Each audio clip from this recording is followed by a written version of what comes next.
All right, I want to kick off this Wednesday. We got a heck of a show lined up. Got call-ins, a bunch of different stuff, but I would be remiss if I didn't say today is International Women's Day. Today is? Today is. I thought it was a whole month. Look, I don't want to get down in the weeds in this. How is it? Why is it today? I don't. Why isn't it the first day of the month? Wednesday. Apparently, something probably went down on March 8th at some point. I don't know. Did Susan B. Anthony walk outside or something? I'm on it. I don't know. I'm on it. But I do want to say this: nobody loves women more than me. All right. Yeah. Nobody does. Yeah. Except me. Except for maybe you guys, and then you don't, obviously.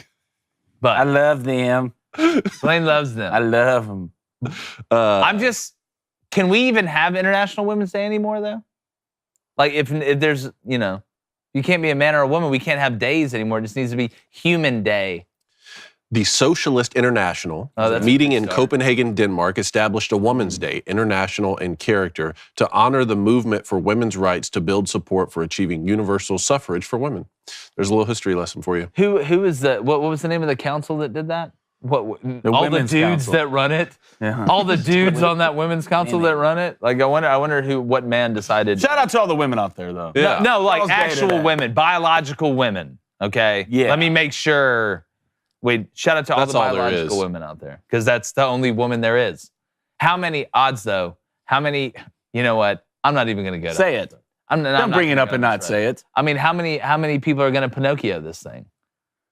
I mean, Pinocchio wasn't a real boy. How many people are going to be like, I'm a real woman?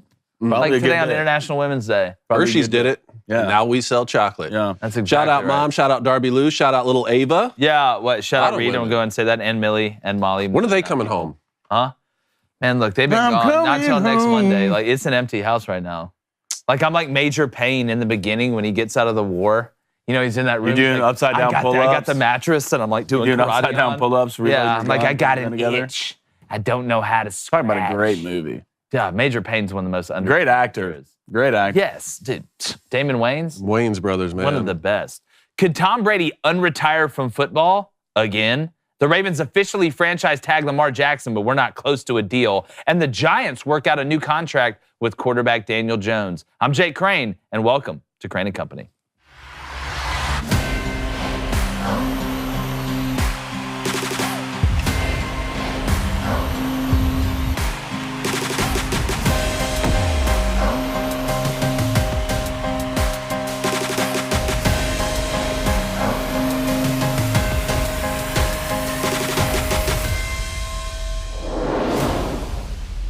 There are once again whispers that Tom Brady may not be done just yet. And while he basically denied the return talk recently, can we really trust Tom to stay retired? And while it may seem like it's an anomaly, Tom Brady is actually doing what most GOATs have done before him. Come back to go out even bigger, whether that's once, twice, or 3 times. Now, he joins a long list of legitimate GOATs who couldn't stay away already, like Michael Jordan, Michael Phelps, Roger Clemens, George Foreman, Mario Lemieux, Floyd Mayweather, and many others at the peak and top of their sports. This is what they do. It's easy to look at Brady and feel like this is just a spectacle. But this man isn't Aaron Rodgers. He's got more rings than a boxing circuit.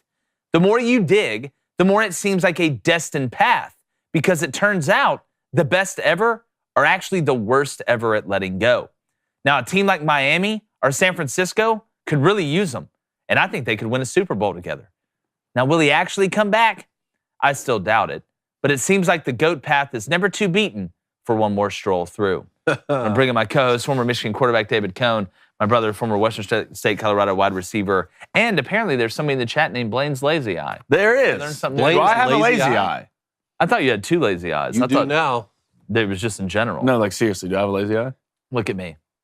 I don't know. That one on the right doesn't look like it wants to work hard. I think It's referencing that all access. the one on the where left you gets said lazy it. a little bit. The one on the left does get lazy a little bit sometimes. Yeah. Well, It's you got to work referencing harder. that all access Have you ever seen photo. Mr. Deeds with Steve Buscemi? Yes. I just wanted to know if you don't. I just want to know if you Do you like gumballs and Oreos? unrelated, Don't. completely unrelated. I was just Don't. thinking about that. How dare you? I was thinking about that movie. You go straight there. You go straight there. The Oreos on my pizza. It's disgusting. You did do that. Tom Brady, though. Tom Brady, though. We got all the time in the world to talk about Oreos on pizza, which is the only way to ruin an Oreo. See, I digress. Tom Brady, is he coming back, David? No, he's not No, coming he's not. back. You can guarantee. You're a former Michigan quarterback. This has weight, and you wore number 12. Nobody is as qualified to talk about this as you. Even though Brady wore number 10 at Michigan, look, I'll digress. But David Michigan. Well, 12's more than 10. David Michigan told me, he said he had to connect with Brady. He said he's not coming back. Brady already put out a statement. Anyone who thinks I have time to come back to the NFL has never adopted a 2-month-old kitten for their daughter. Yeah. That excuse I'm not buying. Yeah, that kitten's going to grow up. That kitten better be alive by the time the playoffs come around. So, do I think he's going to come back? No, I think he was genuine in his retirement, but boy, would it be fun. Down in Miami to Stephen Ross, talking about the Michigan connection. Yeah, no Stephen tampering. Ross, Free man. No more tampering. Hey, maybe come in, maybe get a little equity stake in ownership, but play quarterback for a season or two, maybe throw it to Tyreek Hill and Jalen Waddle. It would be a lot of fun to watch. You could feel dangerous. But also safe. That's how you could do it because exactly you have that equity, you have that interest, That's in the organization. I found it more interesting to hear the rumors that Phillip Rivers last season, during the end of the season, was pitching the Dolphins and the 49ers to come back out of retirement when they had quarterback injuries. Now it got me thinking, no, Tom Brady's not going to come back and go through an offseason and go through fall camp and go through a regular season. But could we see a situation where these older quarterbacks, these Hall of Famers, sort of retire, but maybe come in and, pitch hit for some playoff contenders if quarterbacks go down? See, I thought it'd be cool if during the Pro Bowl, like doing the flag football stuff, if they let like older quarterbacks come and be the quarterbacks actually of the team. I know that other quarterbacks can still make the Pro Bowl, but I feel like there's a way to kind of parlay these quarterbacks that are kind of moving their way out of the league, that have had a lot of success. Now, the difference in success between Tom Brady and Phillip Rivers is literally a river wide, more like an ocean. But I do believe that Phillip and Tom could both be productive. I still think Phillip Rivers, in the right system, could be productive. I mean, because again, if you're in Miami with those weapons, or you're in San Francisco with those weapons, you're not having to sit back there and drop back the whole game and go tear people apart. You do have a good run game. We talk about the modified pass game, the intermediate, the quick stuff as well. So I'll never say never with Tom. The more I dug into this, I did not realize how many of these quote-unquote GOATs have retired and came back. There's way more than I just listed, like a lot more. I can go all the way through baseball. Ryan Sandberg, I can go through the whole list when you look at basketball as well. It's nuts. But Blaine, Tom Brady, is he coming back? Tom Brady revenge tour? Again? Again? I mean, let's think about it. Who let the fridge open? Again. Right? You get back in Tampa, it didn't really go down how you wanted to, right? You kind of look like a different guy in the pocket. What a Super Bowl. You get divorced with your wife, right? Things are going bad. You're kind of a hothead in the pocket now. We're not used to seeing that from Tom Brady. You take some time off. It might be a 2-month-old kid now. How old will it be when training camp comes? A little bit older, maybe a little bit easier to deal with. Not even training camp. Tom, just show up week 1. I think Tom show up week 1, Tom, and let's go. Let's go.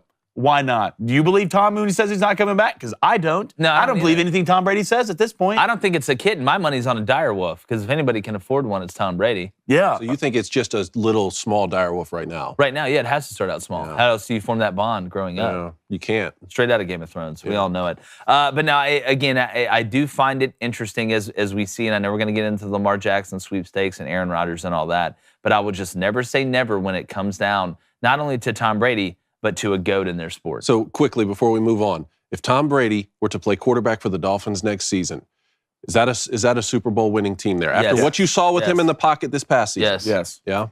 Yeah. Send him to the Niners, it would be same fun thing. to watch, man. I How think about Phillip Rivers on that team last year when Tua and Teddy Bridgewater both got hurt? No. Super Bowl contender? Yes. You think so, Phillip Rivers? Yes. Nope. I think they're good enough around him. Phillip wasn't slinging like Tom was slinging it. He went to the Colts for 1 year, right? Yeah. Phillip Rivers? Yeah. What was he doing with the Colts that final year?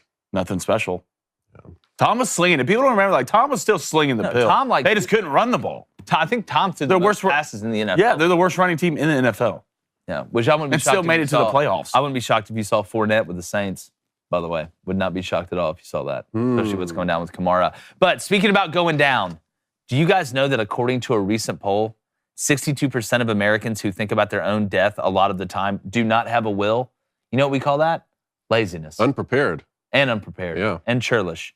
That's a little like being afraid your house will burn down but not having homeowner's insurance, or being afraid of drowning but refusing to wear a life jacket. # grow up. A will protects your wishes and your family should something happen to you. When you have one, you have peace of mind because you know you've done your best to protect the ones you care about. I cannot stress to you guys how important it is to write a will, and Epic Will is here to get you started. So go to epicwill.com. Use our promo code BOOSTER, BOOSTER, to save 10% on Epic Will's complete will package. That's epicwill.com, promo code BOOSTER. Cone, you're a family man. I mean, you got 2 kids now. I mean, the tree's growing, man. It's growing at a fast rate. I'm getting married in May. I think Blaine's going to get a dog. Like, at some point, you got to get a will done. At least a kitten. No. What? I don't want any animals right now. You don't want a dog? Look, I'm a dragon. I could be having little animals running around. You come over to my house and absolutely love on my dogs like crazy. Look, I'm an uncle. That's what I am. So you don't want to go out there animals and give a great life to a dog. The thing about me is I don't want to. You sick monster. I'm not really a big cat guy. Right? I'm not asking you to get a cat. Hold on. So you're not a big cat guy, like tigers and stuff, or you're not a big no cat That's guy? Different. You would have a tiger. Like, look, yeah, I'll have a tiger, a lion, or whatever in there. I'm fine with that. But big a kitten. Cat. But the thing about me is I don't like having a dog and being cooped up in an apartment. I just don't like doing it. I don't feel like that's fair to the dog. You're right. The dog probably much rather be cooped up in the Humane Society waiting on death. I want to be able to dog to be. Well, if anything, I'm not gonna go to a shelter. I'm gonna get a purebred. Oh, wow. Purebred. Wow. You heard that?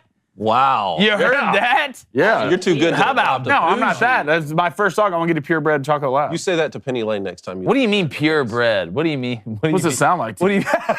And that's exactly why you what need it sounds Epic like. Will. That's exactly right. Epic Will. Go to epicwill.com. Use promo code BOOSTER and don't be like Blaine. What else? What else we got in there? What's Blaine's lazy eye? Somehow get What's Blaine's lazy eye haphazardly trying to look at? Let's go to Evelyn. All right, she says Tom Brady should take some hints from Jesus. All right, wait a little longer before he comes back. Make us all think he'll never happen in our time, and eventually he comes back. Look, everybody has their own playbook, right? That's the oldest. That just happens to be the oldest one. Still the best. Kind of literally, and it's still the best. But you can't quote it, especially if you coach at Texas Tech. All right, let's go to Caitlin. What's up, Caitlin? Hope the drive back was okay. It seemed like it was. 10 hours is tough. I can't imagine he's okay leaving after how last season went. I think if he feels like he can outperform last season, that he is coming back. Yeah, look, it's one thing to divorce your wife. It's another thing to divorce football. I think Tom Brady's having a much harder time divorcing football than he is his wife. But it's the way you went out. Because, again, some of those guys I listed, what do? They came back and went out even better. Like Michael Jordan, right? Roger Clemens comes out of retirement, shoves in important moments. There's so many examples. Floyd Mayweather, so many examples of top-level, top of the pyramid when it comes to their sport athletes coming back. Not only coming back, but coming back to have success. And there's a bunch of examples of them coming back and not having success. You remember Jordan with the Wizards? I do remember Jordan with the Wizards. Floyd Mayweather is a great point because Floyd swore he was going to get to 49-0, sort of pass Rocky Marciano and then retire, and he did, but then came out and still got, what was it, the fight against Conor McGregor. Might have even had 2 more fights after he retired, but still undefeated. He always took the smart fights at the right time. Well, look, again, great businessman. After his say what you want about Floyd Mayweather, fantastic businessman. Your middle name's not Money for nothing. That's Floyd for sure. Money Mayweather. But I hope you're wrong on the divorce part, about it was harder for Tom to divorce football than his wife. They got to work this out.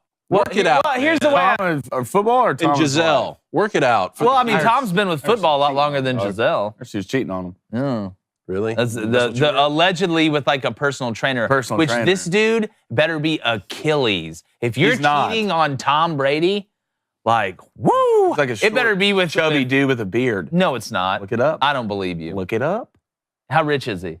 But who cares? Who cares? It's Tom Brady. Not richer than Tom. I don't know. Maybe Giselle has more money than all of them, doesn't she? I mean, oh man. And I think Tom bought so Giselle's house is how many right of that across guy's the water buddies? from Tom. How many of that guy's buddies just didn't believe him? If that's true, I'm not buddies. It's like, hey Rick, guess what? I just hooked up with Giselle. It's like, no, you didn't. Not cool to me. Broke up Tom Brady's family? Yeah, that's not cool. Where's the bat? If anybody else, like any bat. other like famous person, I'm like, dude, you're a savage. But Tom? I don't know, man. Greatest living Tom? American, man. It's an interesting time. Tom Brady. All right, remember, subscribe. If you donate, your questions get asked quickly. Hit that like button. I'm going to show up your house. All right, Friendly Ginger Gang says, not as much fun deflating balls by yourself in your garage and cheating at Battleship against your kids. Tom Brady's coming back. The deflate gate here. This just, what a low blow. Huh? What a low blow. I mean, look, don't mess with the balls, but like, I feel like we kind of went overboard on that. You let the Patriots get away with 4-game fine, suspension. too. Yeah. 4-game suspension. Calvin Ridley There was got a little year. bit of air left out Calvin of the football. Ridley got a year for betting on his team money line. Remember the second half of that game when the balls were fully inflated and he went 11 for 11 and they won? Yeah. I remember it. Roger Goodell's an absolute. Okay, let's go to Travis Elrod. What up, Trav? He wants to know, what do you think the betting odds on Brady coming back are? Probably like plus what, 500? Just Like ever, or like coming back for this full season? Year. Again, we could see a Phillip Rivers situation here. We'll see. We'll see. The playoffs? It'll play its way out. Let's get to 5 big questions. 5 big questions. All right, first one. I want to ask you guys about this J.J. Redick situation. J.J. went off on Kendrick Perkins yesterday on First Take. Basically, Kendrick Perkins alluded to the fact that since 1990, there were only 3 MVPs in the NBA to win the award who weren't top 10 in scoring. That was Steve Nash, Dirk Nowitzki, and Jokic, who may win 3 in a row here, and sort of alluded to the fact, what do those 3 guys have in common, trying to bring up race into it. So this was J.J. Redick yesterday on First Take. It kind of surprised me that he said this because one thing but 2, J.J. Redick has sort of espoused some of this woke ideology for the last few years, especially when it comes to race and like white guilt. I wanted to play this clip and ask you, did J.J. Redick get red pilled? And is this a good response from him? Yep, let's play the clip. I want to just say something. Stephen A., I mean no offense to you, and I mean no offense to First Take, because I think this show is extremely valuable. It is an honor to be on this desk every day. It really is. But what we've just witnessed is the problem with this show, where we create narratives that do not exist in reality. The implication, what you are implying, that the white voters that vote on NBA are racist, they favor white people. You just said that. Yes, you did. Yes, you did. Yes, you did. That is exactly what you implied, Kendrick Perkins. That is exactly what you implied. Secondly, hold on. I did not call. I stated the facts. And you're not about to sit up. We all know what you implied the other day. We all know what you implied just now. Hold on. I stated one at a time. It's the facts. One at a time. It's the facts. It's the facts. Okay. All right, there's a lot to unpack here. Number one, I don't think this show is valuable. I don't think it's important for the reason that J.J. Redick just stated. I do want to say this. I want to applaud J.J. Redick for saying this on ESPN. I don't know how much longer he'll be there after saying this, or like you tweeted out the over-under on how long he's before he has to apologize. I don't know. But I think the reason J.J. Redick said this is not because he got red-pilled or a lot of his beliefs have changed. I think Kendrick Perkins insulted, outside of his family, the thing he cares about most, and that's basketball, and that's NBA basketball. I think it made it personal. Because if you think about it with J.J. Redick, he's always been looked at, the white guy that can shoot, right? Your prototypical thought of white NBA player that's not 7 foot tall, all right, when it comes down to playing guard. When Kendrick Perkins talked about CRT, talked about how horrible Trump was or DeSantis is or something like that, J.J. Redick would have not said a word. There would be no pushback against anything on that side except implicating that something is wrong with the NBA from a race standpoint. Mm-hmm. That's why I think J.J. Redick got upset, because you insulted the one thing where J.J. Redick looks and says, I'm not racist. The NBA is not racist, which the NBA is not racist toward black people. That's one of the dumbest things I've ever heard. But I don't think this is a total, awakening for J.J. Redick. The second thing is, talking about First Take, they only give you one side of this type of talk when it comes down to any time sports and politics meet. All right? And what I mean by that is they try and dress it up like it's the only side. At least by watching us, we may take a similar side on things to a lot of people that work in the Daily Wire, but that's really how we think. I can explain to you why I think that way, and it should logically make some sort of sense in your mind, even if you disagree with me. Kendrick Perkins understands basketball. Was a hell of a basketball player. I remember watching Kendrick Perkins. But it seems like every time Kendrick Perkins opens his mouth, outside of anything that has to do with basketball, he looks like a dumbass.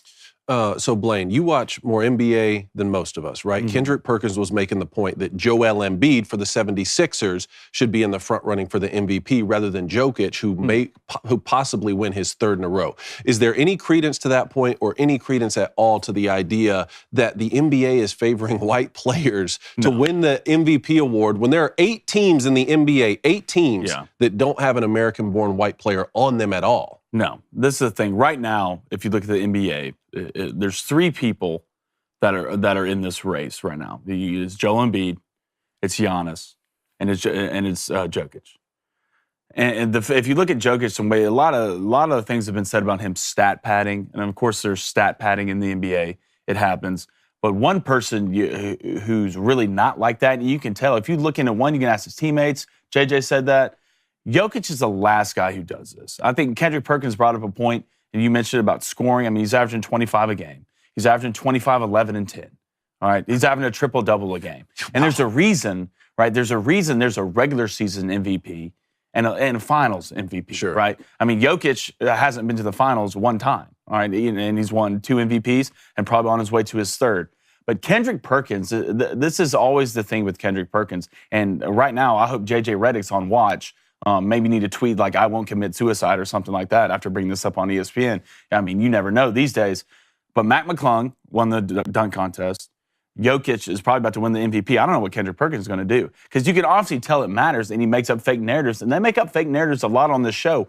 But the person that Jokic is and his teammates say, he doesn't care about stat padding. What are they accusing him of stat padding? So, like, teammates will let him get rebounds for stat padding. Like, he won't shoot as much just to get rebounds, just to get triple-double, to keep his stats up. And Jokic doesn't care about that. And you can kind of tell, and this is what the Jokic kind of did in the interview, Jokic plays into the flow of a basketball game. He makes the right play at the right time, all right? It kind of the same way when they say LeBron doesn't take a big shot or something like that. He makes the right basketball play at the right time. He's not worried about points. He's not worried about a certain amount of rebounds, a certain amount of assists. He's out there trying to play good basketball. But this is what we see with this. They come up with fake narratives to try to push it, to divide people and make it about race. Jokic doesn't care about race. Hell, the only thing he cares about is playing basketball and riding horses. Yeah, this dude's from like Serbia, He's from Serbia. Like the only race up there is the race to see how fast you can get out. Like we have gotten to a point in society, and this is not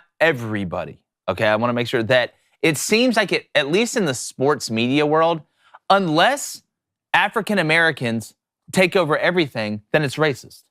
In the NFL, every coach isn't black. Oh, the NFL's racist, yet 70% of the players are African American. Oh, in the NBA, basically all the players in the NBA are black. There's a ton of black coaches in the NBA, probably more than white at the end of the day. But just because you don't win the MVP, it's racist. I just hope one day people like Kendrick Perkins can understand that if you want to talk about equity or keeping everything even, then treat everything even. Don't get upset when you don't get everything. Just because one race doesn't own everything doesn't mean that every other race is racist towards them. That's the part in society where I get worried. It's that, we want everything to be even. But when we're in the majority, it's fine. Well, it's meritocracy. That for sure. That's one of the things I've been saying. And look, like you said, this is like a small subset of. Again, we have to stop talking about like groups of people. That's this is one of the things that right. JJ Redick has done the last few years. Actually, I have a few JJ Redick quotes here of times he's done this. Here's a JJ Redick quote. It seems that there are fewer and fewer white Americans playing in the NBA. There's a more emphasis on shooting. Maybe they're not being taught that in suburbia. Right? The idea that all white people come from suburbia. Or if you want to play in the NBA and you're a 5'9" white dude, good luck with that, bro. Again, he's not necessarily wrong on his point about being a short guy who's white, not having a great chance to play in the NBA, but we have to treat people on an individual basis. Yeah, well, like you said, don't ask me to not look at immutable characteristics when all you do is bring up things about immutable characteristics. You want to know how I group people? There's 2 groups, smart people and stupid people. Those are the 2 groups I have. Mm-hmm. So the last white guy to win the NBA MVP was 2007. Dirk Nowitzki. Yeah. Right? That's how long ago it was. And now that but no, that's not good enough for Kendrick Now that Perkins. one dude, it's Jokic, racist. He's playing good enough. It's racist. Who's playing good enough is the top of the game to win the MVP. now the voters are racist. Yeah. And really, both those guys we're talking about are Europeans too. Yeah. Dirk and Jokic. Yeah. Not that there's necessarily a But distinct. good for JJ, though. Good for JJ. Yeah. All right, number 2, the Ravens officially placed the non-exclusive franchise tag on Lamar Jackson, just like we were talking about that might happen last week. They went up to the deadline yesterday at 4 p.m. Eastern. Will another team take the bait here? Well, I'm looking at possibilities, and you look at the Jets. I don't think the Dolphins are going to do anything unless Tom Brady comes out of retirement for some reason. McDaniel still believes in Tua, and that's going to be to his detriment. I think he's screwing himself over, but that's a story for another day. The Falcons came out and said they're not pursuing him. Then you had reports that the Raiders aren't pursuing him, and you got on this list of other teams that aren't pursuing him. You gave him the non-exclusive tag, which you don't know the difference between the non-exclusive and the exclusive. The exclusive has a $45 million price, which is $13 million more than the non-exclusive, because when you get the exclusive, you have a lot more control over the player. When you do the non-exclusive, the player has the ability to go negotiate with other teams, and if the other team makes him an offer, it gives the Ravens the opportunity to match it, or he can go somewhere else. Now, what's fascinating about this Lamar Jackson situation is I think you have to look at what Lamar wants. I don't think this has a lot to do with Lamar not having an agent or being his own agent. I think this has more to do with Lamar wanting Deshaun Watson money.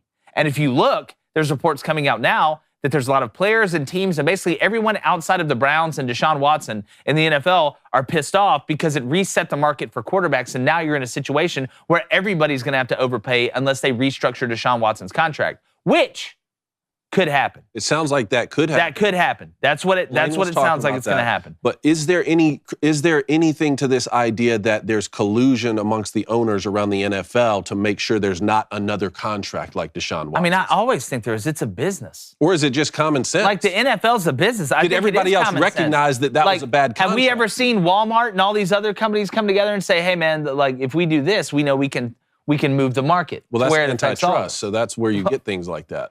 But again, not to say they don't do it. No, they do it for sure. They do it. That's why it's the same reason why politicians make all this money in stock market when they're in politics. I wonder why. It's amazing. You're in the briefing. Yeah. No, but when it comes to Lamar Jackson, I think the Ravens realize that nobody else is going to pay the type money that Lamar wants. So why would we not say, listen, we want you back. We want you to lead our team. We'll non-exclusive franchise tag you, and we'll match whatever offer you can get. If you go get an offer that is what you think you can get, then we'll talk about it and maybe match it. But they don't think he's going to get that offer. I think that they feel like they can wait Lamar Jackson out. That's what I feel like they're going to do. And the Jets, if Aaron Rodgers goes to the Jets, which I know we're going to get into, you're running out of teams to go to, bud. Like that can be legitimate towards the middle and back half of your career. So I still think Lamar Jackson probably ends up with the Ravens. But the non-exclusive tells me that there's a lot more leeway on the Ravens side, at least they think, than there is on the Lamar Jackson side. Maybe there isn't as big of a sense of urgency to sign him because other teams are like, no, we're not going to pay that money. Well, now the Ravens get to let someone else do the work. You go write a contract that you think is right. Let the market decide, and then we still have the option to pick him up or to match him. I just feel like someone's going to reach and do it. Who do you think it's going to be? If there's going to be anybody, I mean, if you kind of look at the group of teams, I think the Falcons are up there. The Falcons said they're not pursuing them. They're done? Yeah. They said that. Again, I don't know how much, I don't know. I just feel like there's got to be somebody out there who's going to reach for Lamar Jackson. I know you can blame Deshaun Watson. He's getting his deal restructured and everything. But Lamar, it went from feeling good about a lot of things to you're in troubling waters now. Well, I just wonder, like, if you're the Commanders or somebody. Yeah. Are you willing to give up those 2 first picks? Are the 2 first-round picks you have to give up to get him?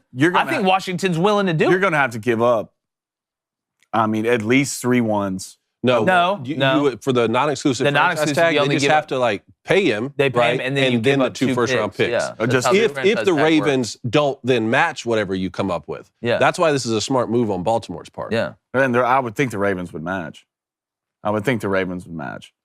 I mean, well, it depends on what it is. What is money-wise? Yeah, guaranteed. It depends on what it is. But I think the Ravens will. I mean, the Ravens. What are you going to do? If the Commanders went to Baltimore and said, "We'll give you we'll pay the $250 million for Lamar Jackson and give you 2 first-round picks," I'm taking it. Baltimore's taking it. Yeah.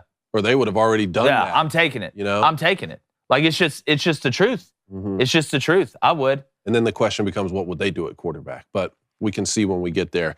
All right, third one, the Giants inked a long-term deal here with Daniel Jones, or long-term 4 years, $160 million with quarterback Daniel Jones, which means now the franchise tag is open in New York for Saquon Barkley. Yep. Will this be the final season these two play together? No, because I think there is a chance. There's a legitimate chance that next year, now that they've gotten this done, and I don't want to go crazy, that the Giants make the NFC Championship game. I think there's a legitimate chance. They had to do this. The Giants had to do it for a couple reasons. One, it does give you that open ability to franchise tag Saquon. That's to at least give that 1 year of the extra hope and the glimmer and, hey, this could be a long-term thing. Two, if you're the Giants and you don't re-sign Daniel Jones, okay, and you don't go get a gangbuster at quarterback, which means for a fact you're getting a gangbuster, which is a very tough thing in the NFL. What happens if Daniel Jones goes somewhere else and balls out, and you end up being bad at quarterback? Then the Jets get Aaron Rodgers. After all this buildup, after all this past year of the resurgence of the great story of Daniel Jones with Brian Daboll, if the risk of the Giants letting Daniel Jones go and burning it down while he does well somewhere else, or the Jets get Aaron Rodgers and ball, is an absolute, you had to do this. That's why Daniel Jones went and asked for this. That's why Daniel Jones struck when the iron was hot. His agent's smart. He is smart. He pressed for this. At the end of the day, let's really think about it. The Giants pretty much chose Daniel Jones over having a long-term secure future with Saquon Barkley, who even came out and said he didn't want to reset the running back market. That's how big of a gamble they're taking on Daniel Jones. But it's a calculated risk, calculated gamble, and they almost had to do it. It was smart by both sides, I think. Now, the Giants could still get a new contract in place with Saquon. For sure. But which one did they take care of first? They took care of Daniel Jones. That's what do you think, Blaine? To me, the big deal. Well, good for Daniel Jones. All right. A lot of talk about Daniel Jones last year not being the guy. Good move on getting a new agent. I mean, obviously that turned out working well. But good for Daniel Jones, good for the Giants. They got their guy. I think Daniel's only going to get better. The way he improved, just the Giants in general, you see Saquon healthy. You see Saquon turning into what Saquon was supposed to be coming out of Penn State. Daniel Jones, the run game got him. He got to the play action. And if he can stay healthy and keep running the ball the way he did, especially last year, Daniel did, he's going to be the long-term guy for the Giants. Right now, I mean, you're not paying him an extreme amount of money. You're paying him what Daniel Jones deserved. But now you have your guy. You have that sense of you're complacent with him, and you're confident and you're ready to go forward. I don't know if the Giants make it into to that championship game. We'll see. They're not in the easiest division, but good for the Giants. They're just settled now. And go out and play. Well, I feel like the Giants and the Seahawks were kind of in similar spots. Daniel Jones is becoming an older guy. He's been in the league for a while. Geno Smith, we know, is older than Daniel Jones. But their play, and it's almost a situation that you want to be in as an NFL organization. You played so well, I have to pay you. Yeah. I would much rather be in a situation where you played so well, I had to pay you, than I thought you were going to play really well and paid you a lot, and you ended up not playing well. I'd much rather with nobody receivers. Nobody. Yeah. Nobody. Who? Kenny Galladay and Richie. You just thank God you cut Kenny Galladay. That speaks You're to paying Brian that man Daboll. millions. That speaks to Brian Daboll's ability to prepare a quarterback. For sure, and I think it speaks to the balance of the Giants. Now, I think there's a lot of Giants fans who still say, "Look, I don't think Daniel Jones is our long-term option." Well, your point. He played so well. They may be right, David, but again, the same thing with Seahawks fans. Maybe Geno Smith isn't our long-term option. Well, you know what? When you complete 70% of the passes, right, and you play like that, I feel a lot better about where you are than where you were. Because sometimes guys break through. Right? We always talk about the guys that don't break through, the Carson Wentz's, guys like that. But sometimes, if you believe in somebody long enough, they break through. Now, I'm thinking Alex Smith here. Alex Smith. Remember Alex Smith went number 1 overall and was considered a bust. All of a sudden, Jim Harbaugh comes into the 49ers, really revitalizes Alex Smith's career. And there's a similarity there, too, because Alex was great at using his feet. I'm shocked at how great Daniel Jones is at escaping the pocket and using his legs. I think he had 700-something yards rushing last season, really came in huge in the playoffs, which is why I think you saw him he got even more money than, say, a Derek Carr, right? A year ago, we would have said, you got to pay Derek Carr more than Daniel Jones. But after this past season, you're right. I mean, he got 4 years, $160 million. I think Derek Carr got 4 years, $150, and then Geno's deal was 3 years, $105. Yeah, look, Daniel Jones is diet Josh Allen. That's what he is. Like everybody talks about, man, Will Levis is really comparable to Josh Allen. No, he's not. Look at Daniel Jones. Look at his size. Look at how he runs. He's not a burner. He's a long strider that gets going, but he's a physical runner, and he's got an absolute cannon, and he's just good enough throwing the changeup and to be able to fit the ball in there to be successful. Now, he's not Josh Allen. That's not what I'm saying. Yeah. But he is the closest thing to Josh Allen stylistically that I think we have. Improved his completion percentage by 4 points. Threw for almost 1,000 more yards. Dang. Touchdown ratio 15-5 this year. Last year was 10-7. Well, it shows you a 4% increase in completion percentage. Look the way it affects the whole board. Yeah, got to throw more touchdowns this season, especially to take some pressure off Saquon. These receivers, I think you will. All right, let's go to golf. The Players' Championship this week. Who's your favorite to win it? I have some odds here if you'd like them. Let's go. Hit me with So Rory's the favorite to win outright plus 900. Top 5 is plus 230, and then a top 10 finish would be plus 120. Coming in second is Scotty Scheffler. He's always going to be there at the top. He's plus 1,000 to win the tournament outright, plus 240 for a top 5, and plus 120 for a top 10 finish. And then you got John Rahm plus 1,100 for a win, plus 250 top 5, plus 130 for top 10. Give me the Spaniard, John Rahm. Yeah? Give me Rahm. It just makes sense. Look, anybody who I can't tell where your neck starts and your head begins, I trust on a golf course. You try. Yeah. Well, the guy who won it last year is not going to be here this year. Me. And Cam Smith. Cam Smith? Yeah. Enjoyed the Live Tour, buddy. I'm going Justin Thomas. Is he not, though? No. I'm going Justin Thomas. Okay. Give me Justin Thomas. I think Justin Thomas is going to pull through. I mean, the guy wins in big moments. He does. He's done it throughout his career. He's playing well right now. You go back to the Arnold Palmer. He played extremely well. So give me JT, little Tuscaloosa boy, to get up there and win him another. Yeah, no Tiger Woods this weekend. Yeah, Cameron Smith ineligible after joining Live Golf. Oh, no, he's rich. Oh, man, I'm ineligible to go play golf because I'm rich. Man, that's a great situation. I wish they'd tell me I couldn't play golf because I'm rich. That would be nice, wouldn't it? It would be super duper nice. All right, interesting. All right, you want one more? Let's go one more. 5 big questions? All right, so Aaron Murray came out this weekend, and he was asked about who would win if an XFL team, the best XFL team, were to play this past season's University of Georgia team. And Aaron Murray said Georgia would win by like 50 points or something. What do you say? I don't know by 50, but Georgia wins by double digits. Beats the best XFL team. Yeah, I for sure. There's more NFL players on that Georgia team than there is on that XFL team. And that's again, nobody is saying, I don't even think the XFL is saying, hey, our players are as good as NFL players. Yeah. That's not the pitch. We all know that. You're going to the big leagues. Like, that's why people would much rather play, in the NBA than they would over, in Turkey or somewhere like that. It's the show. It's the biggest stage. So, yeah, I mean, that's. What do you think? The best XFL team? XFL team, do they have a chance? I think they have a chance. And if you told me the year, Georgia's last year's team, the year before that, then yeah, of course they're winning it.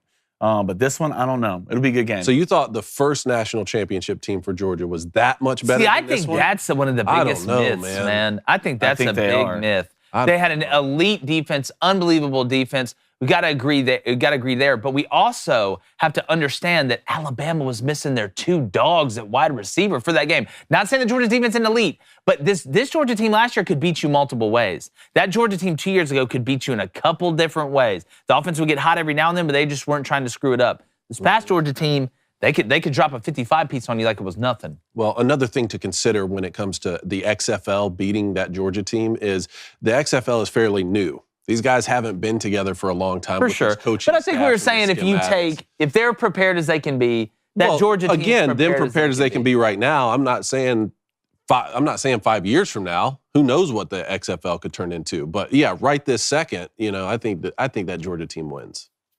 I don't know about by 50 though. I don't know about by 50. I think both of them would win, but I think the team before this national championship would have a better chance. Oh, yeah. Both Georgia teams? Yeah, we are doing live call-ins, all right? We are about to take them here in a second, so get ready at 1-855-236-3228. That's 1-855-236-3228. Let us know anything, comments, questions, doesn't matter. Make sure you call in and hang in line when you get in there. Coney, we got Get Off My Lawn as well. Mm-hmm. You want to go ahead and scream at these people or what? Let's do it. I got some people to scream at today. Good. Hey, and the Leah Vici get up too. Yeah, look, the Leah Vici just makes your lawn that much better. Every Wednesday, one of our favorite segments, Cone, who's 34 but really has the mind of a 73-year-old, needs to scream at somebody to get off his lawn because there's something that his young/old ass is not excited about. Cone, who's G'ing off your L in front of everybody today? To the COVID czars keeping Novak Djokovic from playing tennis in America, get off my lawn. Why so serious? The Serbian superstar has once again been denied entry into the United States due to his refusal to be vaccinated against COVID-19. The number one player in the world requested a medical waiver to participate in the Miami Open and the Indian Wells Masters, but was declined by Homeland Security. This comes after Djokovic was forced to miss the U.S. and Australian Opens last season, 2 of the 4 major tennis tournaments. As a Rafa Nadal fan, I should be more excited than anyone to see Novak kept out of tournaments, but I'm not, because it's wrong. And while I've never rooted for Djokovic on the court, I must admit it is quite refreshing to watch a man stand tall with conviction, even at the expense of his legacy, and refuse to bend the knee at the throne of global corporatism. And make no mistake, that's what's going on here. Moderna, one of the major vaccine makers, is now a proud sponsor of the U.S. Open. It's funny how every time we're told to follow the science, it always leads to the money. Now, prohibiting outsiders from entering our country during a global pandemic, which is the essence of Title 42, is an understandable safety measure. And that emergency declaration is set to end on May 11th. But why drag this out? I have a hard time believing one of the most health-conscious athletes on planet Earth poses a safety concern. Meanwhile, unvaccinated non-citizens are crossing our southern border at an unprecedented rate. I mean, we've heard all the jokes for a year now that Novak would only need to, in order to compete in Flushing Meadows, to enter America through Texas rather than New York. But I'm hardly kidding anymore. I mean, that strategy would likely work. Novak's playing status is collateral damage in a much bigger war that's being waged. Djokovic is more than a man. He is a symbol of strength and truth, and he must be made an example of at all costs, or else some very powerful people will be forced to do something unthinkable. Either admit they were lying or admit they are wrong. Both are unacceptable, and both will receive a rather stern, get off my lawn. Very nice. Yes, Dave. Yes, very nice. Didn't he just play in a tournament in Europe? In Europe? Yeah, he can play anywhere else. Oh, we're the last. We're the playing last You mean country. to tell me we are now softer than Europe? He can play in Canada. We won't let. We're the dumbest. Hey, but big shout out to Ron DeSantis, though. Yeah, you see what Ron Right said? there, give him the pitch for him to come play. Come by boat. They're like, we'll bring you by boat. Well, look, this he is can get so in. stupid. Just if you're wrong, just cross the border. No, again, I don't think that's crazy at all. Just walk right We're across. not vaccinated. Just cross the border. We'll It come pick just- you up. Like we're talking about. COVID was awful. All right, it was awful. The flu's awful. Cancer's awful. There's a lot of diseases that are awful. Turns out they thought COVID was something it wasn't. Like, let's just be honest. This isn't the world ender or the Spanish flu or any of that. But like you said, the best point I thought you made was they'd have to admit they're wrong or they're lying. And they're not going to do that. And you saw that come out of the UK this past week. I don't think it was the prime minister, but one of the higher ups there gave over his text messages to a ghostwriter to be able to write a book. And essentially in there, they said, look, we cannot stop this, quarantine of 2 weeks during the COVID process, because even though the science now tells us that that is not the best approach, because we'd have to admit we're wrong. Well, it's just like they won't just come out and say, look, it came out of a lab. Like, it came out of a lab. We all know it. Everybody knows it. It came out of the wet market. John 200 Stewart feet said from it the best. only lab. He's like, if there's chocolate in if there was a chocolate epidemic in Hershey, Pennsylvania, it's probably the chocolate factory. Like, good.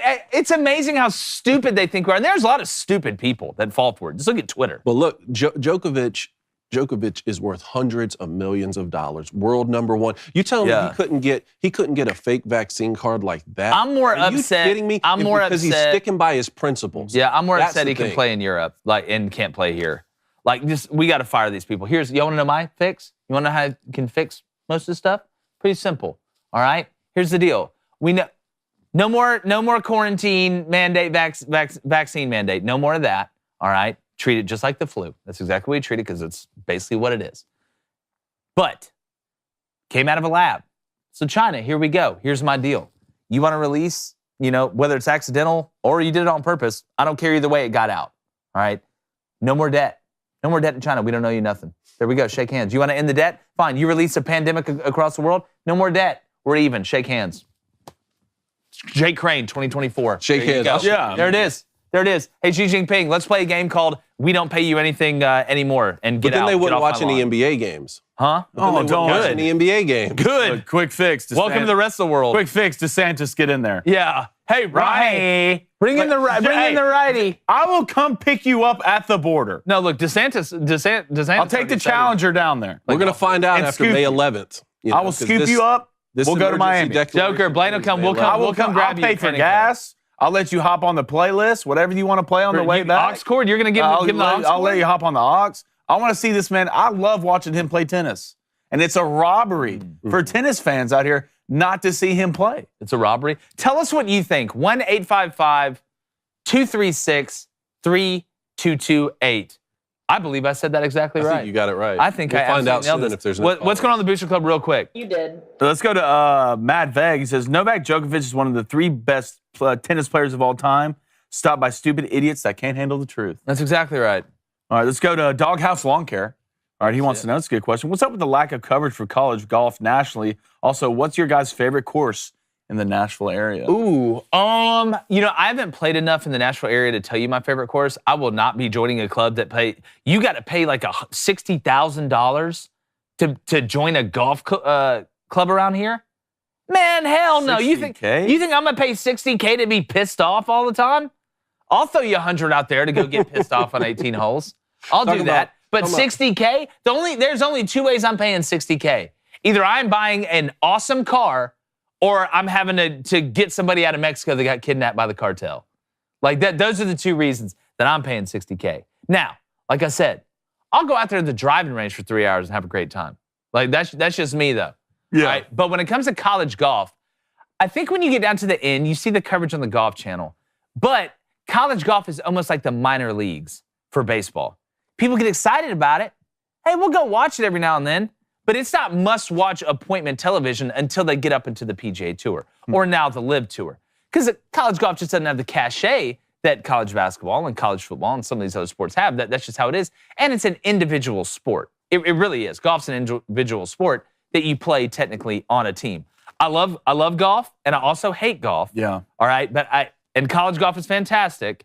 All right, but I can't get nearly as excited about it. But as far as courses around here, I need to play some more before I can give you a legitimate answer. I'm not going to sit here and just give you fluff. I have a personal vested interest in college golf. You know, my brother-in-law's at Vanderbilt. For sure. Gator. Top 3 in the country. When he Gator. changed his name Hey, to they just Gator. won in Cabo this weekend. Oh, man, I it think sounds their like it freshman, sucks. Will Williams. Wow, it sounds I like think it they're freshmen. sucks. Yeah. Go to play a golf Well, tournament. I went home to Mississippi, saw some family, went and played golf. Breaking news, guys, I'm still trash. Are you? Yeah. One of the worst rounds I like I've the ever Cabo played. story better. One of the worst rounds I've ever played. I didn't hit the ball the first hole. What? I just hit the ground underneath and carried. Don't admit that on TV. No, I'll admit it. But I had to take the jacket off. It was restricting my swing. Yeah. You know, I've What's been lifting a lot, so I'm trying to just. Yeah. The thing about golf is just like if you played baseball, you know what I'm talking about. You want to hit it 500 yards. Every time I see it, I I just want to open my hips and hit as it over far the tree. as I can. Cone, you know what I'm talking about. You hit it so far, you don't even carry a driver. No, Cone swings as hard as he can everywhere except the green. I love it. And I love it. I love it. It's a Mario Golf situation. Cone have a pitching wedge from 90 yards out. Look, he's getting every bit of it. Cone don't get cheated. Well, if it went straight every time, you wouldn't say anything other than, man, he's just a really good golfer. Because the good guys swing as Well, no, hard as they sometimes can, yours too. goes straight. It's just straight into the woods behind the green. Because once you square one up, I don't think you realize your power hitting a golf. When you hit that at the top of the meter, like when you click the button just right, when Cone gets the top of the meter. 100%. That is a weapon of mass destruction coming down. All right, let's harness that. Let's harness that. You could harness it? Greens in regulation. Become a monster. You and Tony Finau. Learn how to control it. Yeah. All right, let's go to Kevin T. Kevin, that badge is looking phenomenal, brother. I love to see that. He says, don't hold your breath. You guys are talking about career government doctors that have multiple self-portraits of themselves hanging in their house. They do. Yeah. Does anybody trust a career government doctor? I don't think anybody's ever trusted a career government doctor. Okay, let's go to AJ Adams, 22. He says, care to weigh in on the Merrimack College not getting into the big dance? It's BS. Despite winning the conference tournament and the regular BS. season, they're on their 4-year probation It's period BS. after moving up to Division I. The same thing happened to Bellarmine last year. What happened here? This is the dumbest. This just goes to show you how stupid the NCAA is. So when you move up, right? You move up from, let's say, your Division II to Division I. There's like a waiting period where you can play again. We had to do this in South Alabama. We played in the Sun Belt one year playing against Sun Belt teams. Sun Belt schedule, couldn't win the Sun Belt championship. Yeah. If I'm in the conference and playing teams in the conference, if I'm in the division and playing teams in the division, I should get the same thing when I win as when they win. So basically what happened was Merrimack's new and during the probation period. All right? So they can't, even if they win the regular season and qualify for the NCAA tournament, they could go on undefeated. All right? They're not allowed to get in.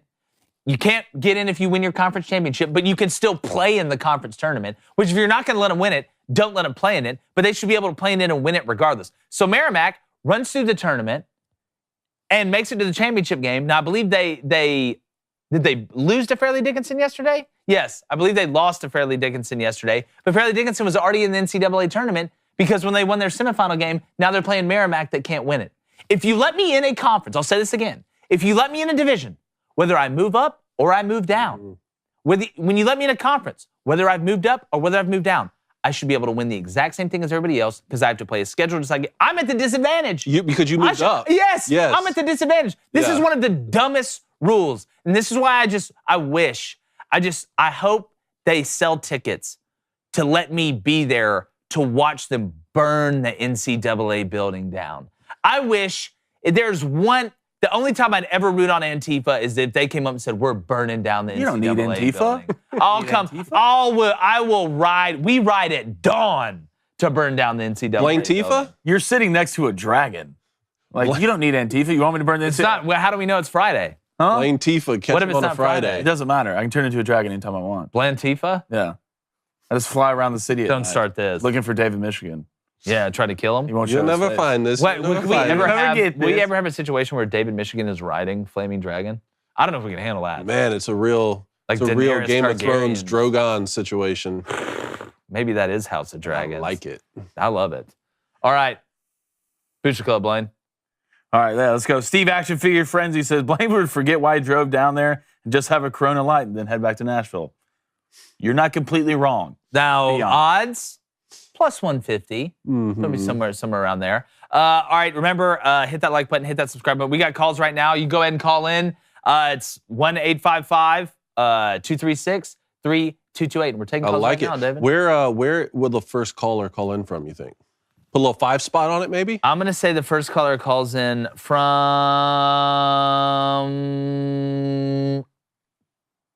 Georgia. Okay, what do you say? I'm going to keep it here. Say Tennessee. Okay, all right. Georgia and Tennessee. We'll see. We'll see. I have the list in front of me here, so I'm not going to guess. But college basketball, quickly. Yes, quickly. We have some updates. Man, Gonzaga last night, blowing out St. Mary's. Your boys. Where's our Gonzaga guy? He hadn't called in since. What's his name? James? Yeah. Remember his Well, name? they haven't been dominating this year, so I think he's just waiting in the waters, which maybe this is how Gonzaga wins it.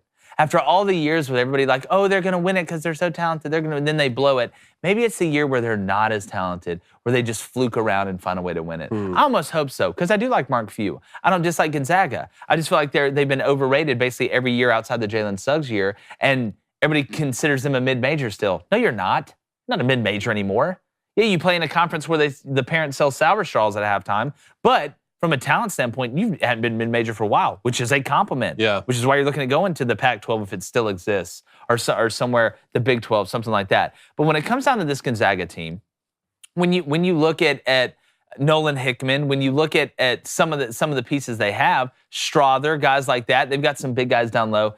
This team isn't super explosive. Now, it's hard to be explosive against St. Mary's. They ended up scoring, I think, 77 points or something like that against St. Mary's. Yeah. Gonzaga did, which is tough because they slow the ball down, play good defense.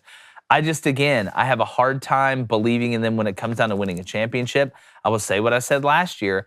I don't think Gonzaga makes it to the Elite Eight.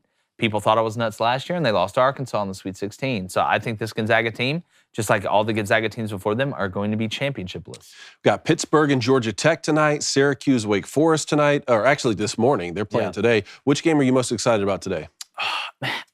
I love watching Pitt play. Yeah, they're fun. I love watching Pitt play. That Wake-Syracuse game is interesting.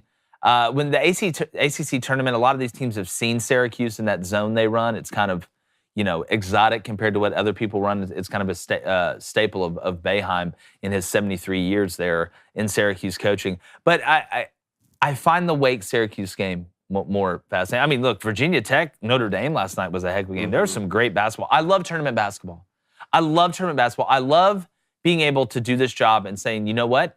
Guess what? Starting at 10:30 today, from St. Bonaventure on, I'm watching tournament basketball, baby, and it only gets better. Now you got the SEC tournament starting tonight, which I'm interested to see that Georgia-South Carolina, or that the LSU game and the South Carolina game. I'm just telling you, man, I love tournament basketball. North Carolina, Boston College today. Gotta have it. Woo, Boston College covered for your boy yesterday. You'd love to see it. Sorry, Louisville. Take your L's and go home. But hey, the little SEC tonight. I like North Carolina. I want to see how North Carolina plays in the tournament. It's tournament ball now. North Carolina will turn into an entirely different team. We saw it last year. But your boy might be dancing around Bridgestone tonight watching a little basketball. You'd love to see it. Who's playing tonight? It's South Carolina, I believe. Yeah, we've got South Carolina, Ole Miss. I got South Carolina, Ole Miss, LSU, and Georgia. Yeah, I believe that's right. I believe that's correct. Yep. Yes. Yep. So there'll be some good games, man. I'm glad to watch the basketball. It's been a minute really since I good got to race. Yep. Ole Miss, South Carolina, LSU, Georgia. I'm taking the over, fellas, in both of those. All right, you boys want some calls? Let's do it. Gavin from Pennsylvania. Pennsylvania today. Gavin, set the tone early. What's going on, man? So I got a super serious question for you, because I think this question will tell you what kind of player you were, or for those that are still playing, and that is, what's the best feeling in football? Catching a touchdown or absolutely blowing somebody up on a play? Man, well, I think it depends on what. This is almost like the rappers versus athletes. Like, it's the one you haven't done. Like, because that's the one you like. You want the most. Cause you play defense. You've blown guys up before. It's a great feeling. You really feel nothing, even when you're getting hit that hard. Sometimes you feel nothing. Now, a lot of the times, you feel it when they're not as clean hits. But all defensive guys want to score touchdowns, right? Hell, all offensive guys want to score touchdowns. Everybody wants to score touchdowns. I would say probably scoring a touchdown. It's the same question to me as, would you rather make a great play at third base to throw a guy at first, or hit a home run? I'd much rather. I think it depends on the catch. To me, it depends. If I'm just wide open in the end zone and catch it, congrats. I don't know. But if I'm Moss a kid in the end zone, that's better than blowing anybody up. The thing about me, man, and this might be weird, and I'm not in the majority on this, I love blocking. I kind of play split tight end a little bit too. I enjoy it. There's nothing like just completely finessing somebody and winning in leverage when it comes to a play and blocking. Catching touchdowns were great, but back in the day, you used to be able to blindside kids, which was phenomenal. And just being able to just out-leverage somebody and outsmart them in the technique of blocking, I enjoyed that more than catching touchdowns. It's going to be a shame when it's as somebody that did a lot of blocking, it's not as fun as you're making it sound. It must be great. Well, it must be great when the person's 6 yards away from you. It is. Y'all can go and hand fight off each the other. line. It's the worst when you've got your hand on the ground and DJ Fluker's in front of you. I don't know, you're junior high school, and it's like, oh my God. It's a lot better to block His hands are bigger than my helmet. A lot better to block safeties and nickels than anybody in the box. Yeah, Gavin, good God. I'll say the best feeling in football is winning. Okay, but out of that scenario, as a quarterback, I didn't get to catch a lot of touchdowns or blow a lot of people up. I don't want to hear from you either. I don't want to hear from you either. I don't want to hear I say, you play football to hit hit people, so I say blow somebody up. So tough on the quarterbacks now they can't catch those touchdown passes. Hey. They'll get all the girls and all the glory and everything, but then they can't catch a touchdown pass. I had to wear a different colored jersey at practice. But hey, look, I had to wear a different jersey at practice. So they wouldn't You want to touch talk about being marginalized? Yeah. Cone ran the triple option, all right? That's an entire different level of quarterback. Technically, the wishbone, they weren't asking me to run a lot. Let's put it that way. A lot of dive. They said, look, he was like, Coach Busby said my sophomore year, look, you're playing quarterback for 2 reasons. 1, you can turn around and hand it to the all-state running backs without fumbling. And 2, you can run to the sideline and get the play and remember it and then take it back and then out. take it back and hand it to the So do those 2 things. That's exactly right. And it worked out pretty well. So Thanks, Gavin. Thanks, Gavin. Appreciate it. All right, Jesse, Daytona Beach. Oh, Daytona Beach, Florida. What's going on, Jesse? The best style wings. Hey, fellas. It's a pleasure to be speaking with Blaine, the master of mid, Cone, the Lord of Lawns, and Jake, the sensei of the show. Yeah. The Lord of Lawns. God, I love that. I love it. Sensei. The first thing I'd like is if y'all could do me a favor and shout out my son, Jesse Jr., a happy birthday, I'd appreciate it. Yeah. Okay. And then second, my question is, in regards to rivalries, especially college football, all my in-laws are Alabama and Auburn fans. They're all from Alabama. And they have this like cordial interaction with each other. Well, I'm a diehard Florida Gator fan. And the way I view rivalry is with Florida State and Georgia, I would literally cut off 3 of my fingers to guarantee they could never win another football game. That's a great deal. I'll take that deal right now as an Auburn fan. Yeah, as long as I get to choose the fingers, up to 3 fingers, I'll cut off. I would sacrifice never winning another championship as long as they never win a single game. Yes. Ever again. That's how I feel about my rivalry. I just want to know, because they make me out to be kind of like the weirdo, like I'm a little extreme. Am I extreme or am I the norm?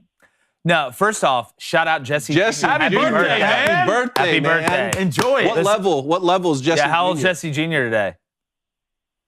5 years old. 5. What a Five, great age. man. What a great time to get a job. What a great age. Happy birthday, Jesse Jr. Time to start pulling your weight, son. Yeah. It's like we go by 1930 rules in here. Can you see, walk, and touch things? All right. You start work at 6:30. Yeah. Now, here's my thing. I think it depends on when you catch me, right? And there's different type of fans. There are some that we know are crazy all year round. They don't want anything to do with the other one. Can't be around them. There's that segment of people. And I think that's normal when it comes to rivalry. But I'm the type where I'm kind of the amphibious form of rivalry. What does that mean? Rivalphibious? I don't know if you've heard this. It means outside of when they're playing, I don't hate. Some of my best friends are Alabama fans. I don't cheer for Alabama when they're not playing Auburn. But I'm not walking around like I walk by something with an Alabama sign and I'm like, oh my gosh, like it's World War II propaganda or something. I don't like it. Is there a red elephant in front of my front door at my house because my fiance is an Alabama fan? I don't know. Maybe. You judge that. Maybe we just like the circus. But when I'm watching the game, when I'm watching the Iron Bowl, that's when I turn into that person. That's why I need to be alone, typically in a dark room. Basically everything Aaron Rodgers did, but with a TV showing the Iron Bowl. That's me. I don't need to be around it. I don't need people texting me. You want to talk about getting upset? Don't text me during the Iron Bowl if it's going bad for Auburn. Just don't do it. How about you, Dragon? Don't do it. I'll excommunicate you. I would sacrifice my life for Alabama not to win another game. You would not. I would sacrifice my being. You would I not. would rather vote for Joe Biden than root for Alabama. I hope they lose at everything.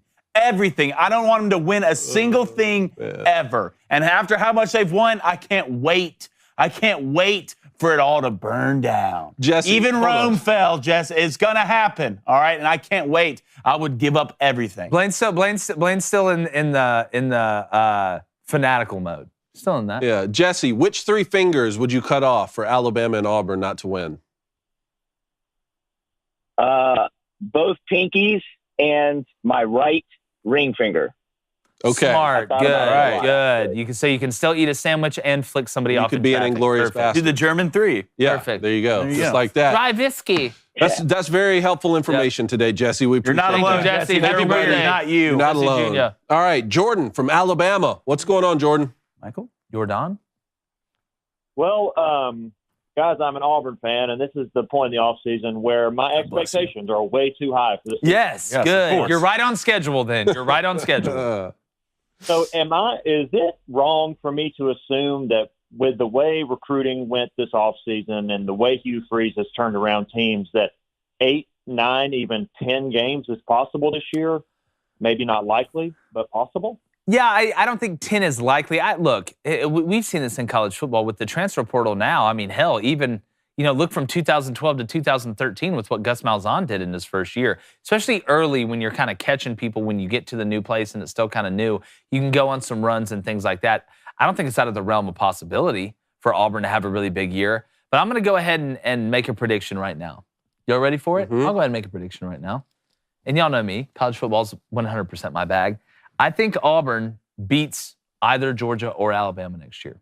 Get them both at home. I think they do. That'd be huge. I really think they do. I think Hugh Freeze was the right hire at the right time. I've been advocating for Hugh Freeze for the past, 2.5 years. You're seeing it. They just have to do it on the field. There should be a reason for optimism. There's somebody in there that knows what they're doing. There's somebody in there now that wants it. There's somebody in there that understands the lay of the land and what it takes in the SEC and doesn't just want to lift weights and talk about accountability. So your expectations should be high. That should be the standard at Auburn. Will they win 10 games? It's going to be tough. The schedule is always brutal, and it's not getting any easier. But I think Auburn now has a chance, if you want the truth. I think they now have a chance to compete at a level where Auburn fans believe they should be. You guys want the schedule here? Yeah, let's hit it real quick. UMass. Win. At Cal. Win. You get Samford at home. Win. Then you go to Texas A&M to open the SEC slate. It's going to be tough. You get Georgia at home, like you said. Mm-hmm. You go to Baton Rouge. Mm-hmm. You get Ole Miss at home. You get Mississippi State at home. You go to Vanderbilt. You go to Arkansas, New Mexico State at home, and then the Iron Bowl's at home. Man, I think there's 8 there. Undefeated. Yeah, okay. Yeah. Undefeated. I'll take nothing less. That's it? Not even close. Blow out Georgia and Bama. The new Auburn. Get ready for it. Dark Auburn? Dark Auburn. He's focused. He's having fun. It's Hugh Freeze. Yeah. You can tell it's not a frost. Huh? It's early March. Yeah. I love it. It's not a frost. It's a freeze. It's a freeze, buddy. I love it. Jordan, thanks, man. Appreciate it, Jordan. All right, Jared from Seattle. Here's our Seattle caller. Let's see. Jared, what's going on? We went to Jared. Hey, I was laughing so hard when you guys happened to be talking about me while I was on hold, and I wanted to say he's already called in. Yes. We're mind mouthing. That's exactly right. Like I'm not a Gonzaga fan. I'm just like protecting my wife's honor. He actually hates If your wife's a Gonzaga fan, you're a Gonzaga fan. Yeah. It's like Samuel L. in Pulp Fiction. You know, my wife's a vegetarian, so that makes me a vegetarian. What a mediocre movie. Stop it. That is fair. That's fair. No, but I actually wanted to kind of touch on that Kendrick Perkins and J.J. Redick conversation you guys had a little bit earlier. I was actually in the barbershop when I saw that live. I will say at the barbershop, like being a black man and being at the barbershop is like you're definitely around like one type of a viewpoint. Yeah, but like even there, like me and the rest of the dudes in the shop, we were like kind of embarrassed by what Kendrick Perkins said because it was just like it's asinine. I don't know. You got to call these things. No, it's crazy, and you got to call things out because it's kind of dangerous. Like, because first and foremost, like Jokic is definitely going to be the MVP, and he's a baller, and he deserves it. And the second thing, it's like it's pure ignorance to say that the NBA would kind of skew it that way because it's literally a league that's built its popularity on black superstars, whether it's Magic in the 80s or Jordan in the 90s or Kobe and LeBron in this era. But it's like can also, on top of that, it's probably even helped racial relations just because, like, I don't know, I feel like you have a generation of white kids who are growing up and looking at, like, black superstars, which I think that kind of helps with the whole racism aspect of it. So, like, I don't know, man, I'm happy that J.J. Redick called it out because, personally, I felt a way about it because I think that it makes me look bad kind of hearing Kendrick Perkins get on TV and show it, you know what, like that. And Jared, I want to say this. You know, when we talk about these things, and I don't like when people paint a group. I don't even like grouping people, but with a broad brush. So like what I was saying earlier is that there's stupid white people, there's stupid black people, there's stupid Asian people, there's smart Asian people, there's smart black. We're people. Like the color of your skin, obviously there are times in our history, and there are still times now where it's a problem and people still look at that. You go across the world, you find places that still look at that. But we have gotten to a point in this country where if we're arguing over whether the NBA MVP was given to somebody because they're white, we are in such a unbelievable position and so lucky as a country to be talking about that as racism when it's not racism. But I don't want African Americans to think that I'm sitting here saying every African American thinks like Kendrick Perkins. That's not what I'm saying at all. That's not even close. I think Kendrick Perkins is a stupid person. Like, and stupid people come from all flavors, sizes, everything like that. But it is dangerous. It is dangerous when you don't win everything, or you're not represented totally or fully in everything, it automatically becomes racism. Mm-hmm. I think that to me is the slipperiest slope and the most dangerous slope. I don't care if it's white to black. I don't care if it's black to white. I don't care if it's Hispanic to Asian. Does not matter. Meritocracy is where it should be. where it should be at, and arguing that the NBA final or the NBA MVP going to Jokic is because of racism is based out of ignorance, incompetence, and stupidity of the person, not the race of the person. So I want to make sure I get Jared, I love your point about, growing up and being able to see black superstars. We were talking about this the other day. I think sports has done more to integrate this country than any piece of legislation since the Emancipation Proclamation. And, the three of us have grown up. We've been the only white guy in locker rooms a lot of times. Yeah, I went to Opelika High School, dog. Exactly, So, my question for you, Jared, is when you're in a situation like the barbershop or any environment that is predominantly black, is there any sort of expectation from friends of yours that you need to sort of toe the line in a situation where, hey, this scenario may not be racist in intent, like the situation with the MVP in the NBA, but that's just sort of the narrative that you need to go along with because this sort of, we're seeing a situation where black people are having a lot more success, especially on the sports front. Is there an expectation with that? Man, there really is. And that's why, this situation really kind of hit me because there is a situation. It is if there's a group of people and they're all kind of seeing things one way, it's you don't want to be that guy. Yeah. So a lot of times, people will just kind of just let people talk their stuff and will kind of just, stay silent. But in this situation, we all heard that it's a room full of guys who obviously love the NBA. So everyone was like, that makes the league that we love seem like it's something that it's not. Yeah. And so we really didn't like it. And so I felt it was important for me to at least call and share that perspective. For sure. Man. Yeah, we appreciate it. I don't know all of you guys as listeners. I just want you guys to know that that's not the majority. How Kendrick Perkins feels is not the majority of how I feel and how all the homies feel. And I do appreciate you guys and the perspective that you guys bring. I don't agree with a lot of the things that you guys say on the show, but I do appreciate how you guys keep it consistent. Just earlier this week, I know Jake made his point about the Texas Tech coach. And Blaine kind of had some back and forth with him. And I think that dialogue is healthy. Yeah, that's that. I'll let you guys get back to the show, but I just wanted to call and share that. I appreciate you guys. Jared, fantastic call, buddy. We always enjoy when you call in, whether it's about Gonzaga or whether it's about this. Yeah, I will always say the reason we make fun of ESPN isn't because they think different than us. It's because they only think one way. I'm going to tell you what I think.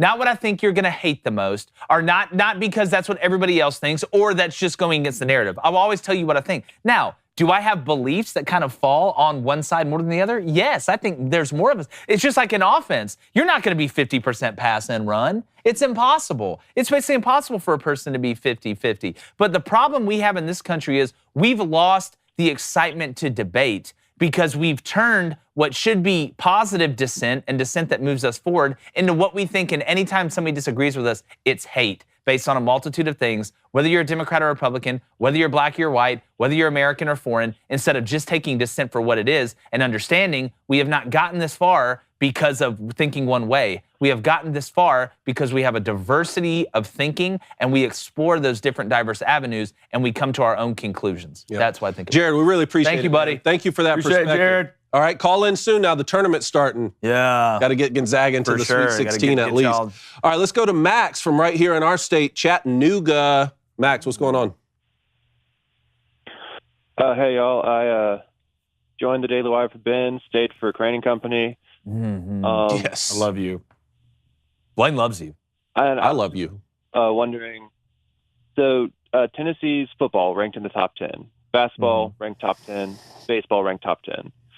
I'm a young guy. I'm 22, and I really only follow Tennessee. Have we seen a school with 3 teams playing at this high level in my lifetime? Or man, it's rare. It's very rare. I think Arkansas.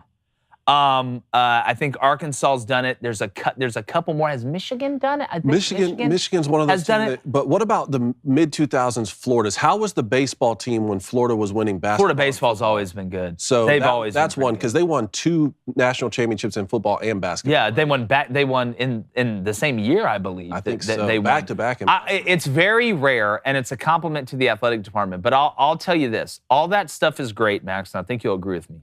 Tennessee needs to go win a damn championship. That's what they need to. You know, the baseball team, we know Tony V is doing his thing. You got to make it to Omaha, man. Like you got to make it to Omaha and go win one with the talent you have. Rick Barnes, brother, you're an unbelievable basketball coach. All right? You got to do something in the NCAA tournament. Like eventually you have to do something worthwhile in the NCAA tournament in a 30-year span. I think Tennessee will at some point. Losing Ziegler kills you this year. You don't really have a go-to scorer. Then when it comes to football, it seems like you've turned the corner. All right, it seems like now all of a sudden Tennessee's back a little bit. Was that an anomaly last year? Are people going to continue to catch up to what Tennessee's doing offensively and they lost Hendon Hooker and a lot of production? They're recruiting at a high level. We'll see it. But as great as it is to be in the top 10 in all 3 of those, I guarantee you Tennessee fans would take a championship in one of those 3 and let the other 2 fall off for a year just to get a ring on your finger. Do you agree with me, Max? I can vouch for all Tennessee fans when I say, yes, I would like to see a championship in one of those 3. Singing sure. Rocky Top all off exactly season. Right. Love it. Appreciate it, Max. Appreciate it, Maxie. All right, Justin from Missouri. What's going on, Justin? Hey, guys. I just wanted to call and say that I agree with you guys and Jared, the previous caller. I think that Jokic deserves the 3rd MVP. And I don't think that there's any stat padding. If you've seen like any of the interviews and stuff with Christian Brown, Jamal Murray, KCP, Coach Malone, any of them and stuff, they all like stress that they know their role.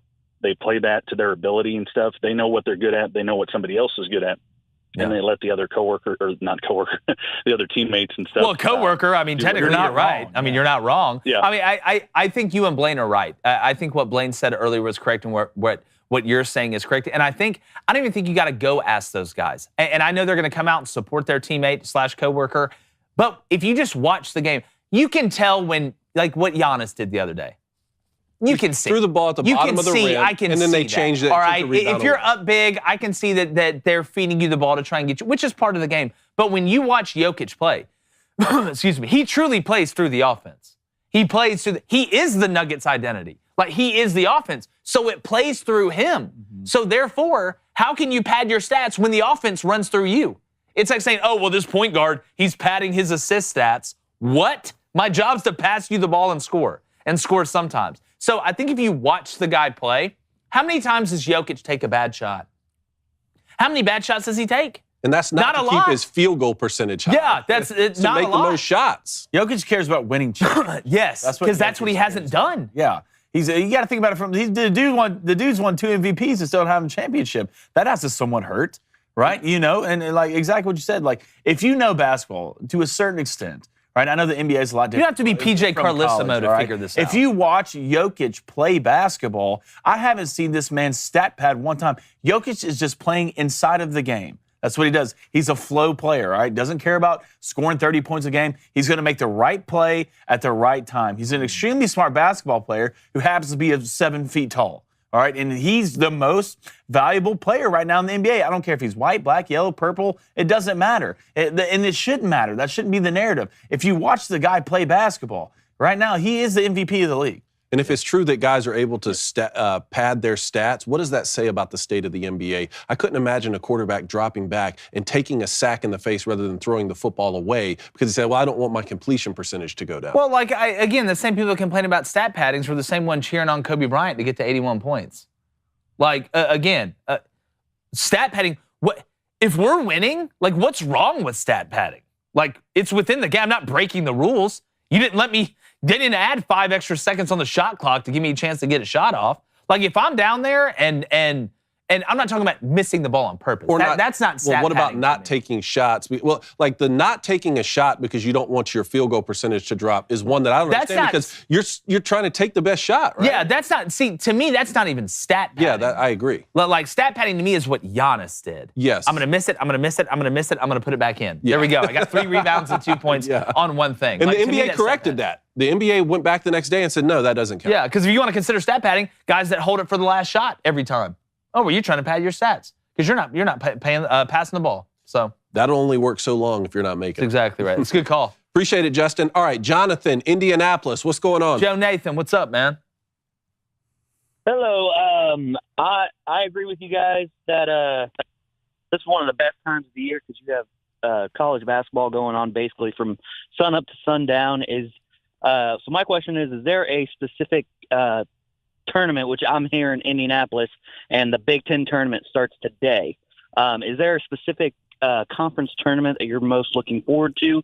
And if so, who are you picking to win?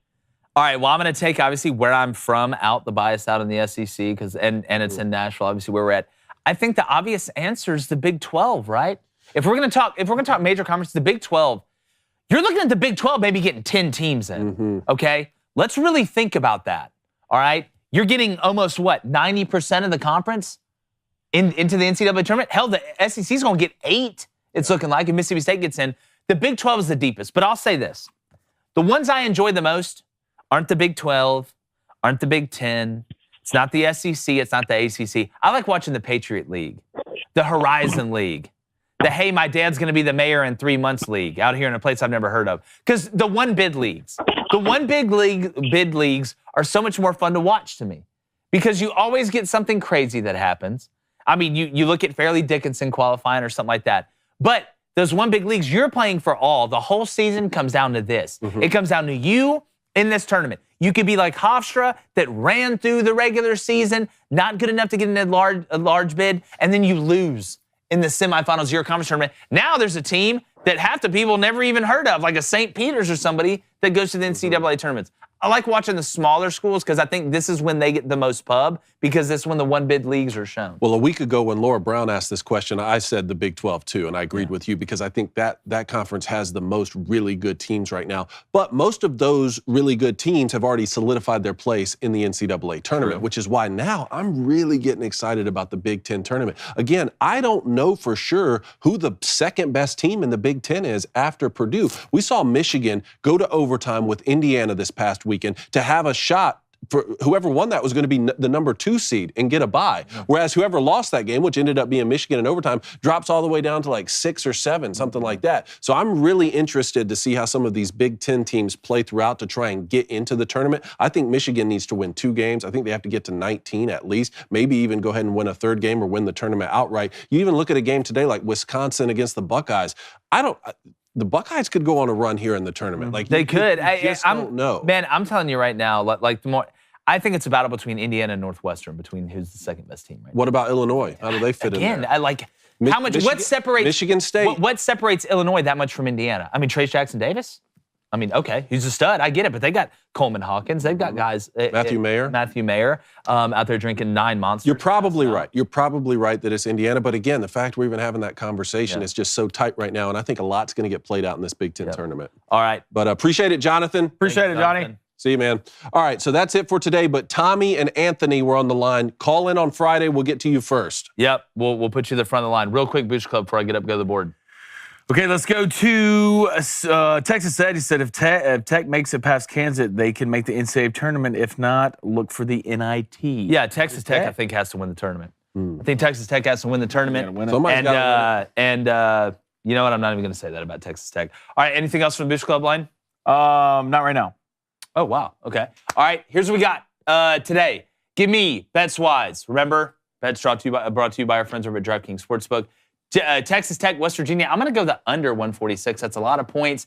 First game, Texas Tech, you almost feel like it's a must-win. West Virginia's got to feel good about where they're at, especially the way they ended the season. We'll see if they can figure it out today. So that's Texas Tech, West Virginia, under 146 at -110. Then my second bet, Ole Miss and South Carolina. over 134. I know this is a tough bet. But Ole Miss, we know offensively they can get it going. South Carolina, they're either hot or cold. I'm banking on them being hot. Give me 2 overtimes. Let's not have to worry about it. Then in that same parlay, give me LSU and Georgia over 141. Both these teams must win the SEC tournament to be able to move on. Neither one of them played defense, so I like the over.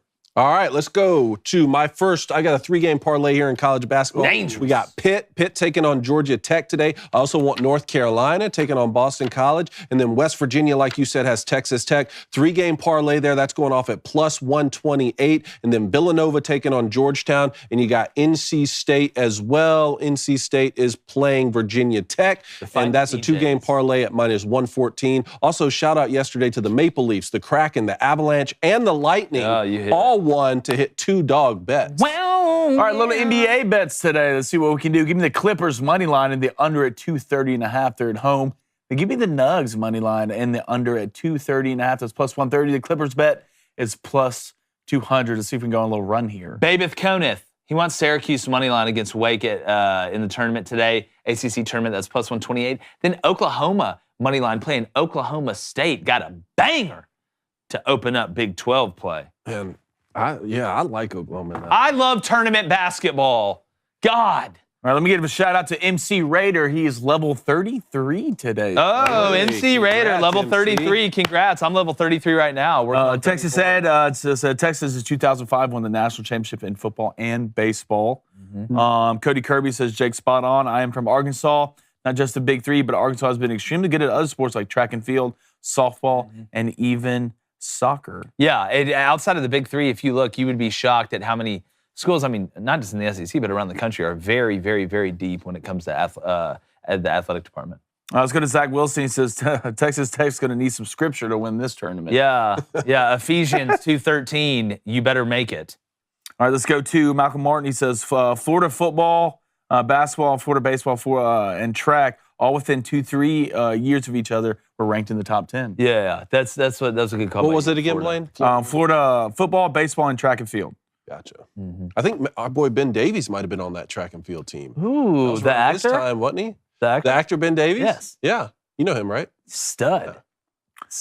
Con Air Ron wants to know, is the Crane Company attending any SEC tourney games live in Nashville? We're talking about it. We're talking. We may sneak down there. Hell, you may turn the TV on and, I don't know, see this 6'2", brown-haired, blue-eyed white guy with a headband out there taking some shots. Look, again, I know my role. It's either to pass or shoot. You know, we don't play it, but we play below the rim. All right. Hey, don't fit into the stereotype of a white guy. No, that's just how my body is. No J.J. Redick this thing. Huh? You can dunk if you try. No J.J. Redick this Woody Harrelson First did off, it at the end. I've dunked one time in my life. That's all I needed. On that goal? Huh? Well, you don't need to know. That's between me, myself, and God, dog. I'll talk to God about it. Yeah. Are you a minor? Are you a minor? Well, you ought to mind your own damn business. Yeah. Con Ron, no, PJ cannot beat me at golf.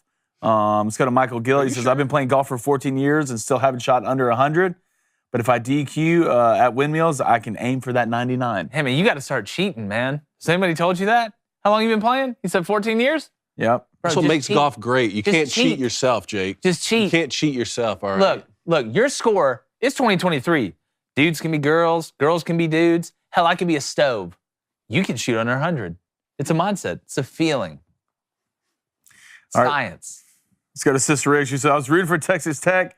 The off-court drama is probably going to hurt them in the long run. I mean, yeah, again, I just find it unbelievable. Like, I'm going on this Texas Tech guys podcast at the end of the week to debate this.